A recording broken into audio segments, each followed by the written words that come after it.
السلام عليكم. نبارك لأبناء الحديدة واليمن كافة بهذا المنجز الطبي المتميز الذي يخدم أبناء الحديدة واليمن كافة إن شاء الله.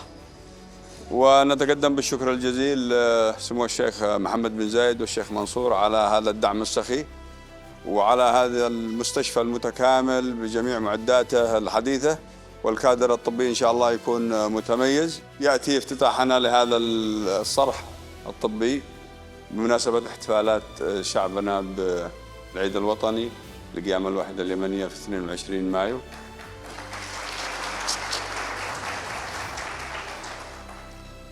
وتبقى قضيتنا وهدفنا هو استعادة العاصمة صنعاء. نواجه في اليمن هذه التحديات الكبيرة منذ عام 2004 عن خروج التمرد في منطقة مران والانقلاب على الشرعية وعلى الدولة وإشعال الحرب في كافة أرجاء اليمن. ونلاحظ أن المنطقة الآن كلها تشتعل حرب يمينا ويسارا في مضيق هرمز، اعتداءات إيران على دول الخليج. المنطقة والإقليم والدول العربية تواجه تحديا كبيرا في هذه الفترة، ويجب أن تتكاتف الجهود ويكون هناك ردع عربي لمواجهة هذا الصلف الإيراني ضد أمتنا العربية ودول الخليج خاصة.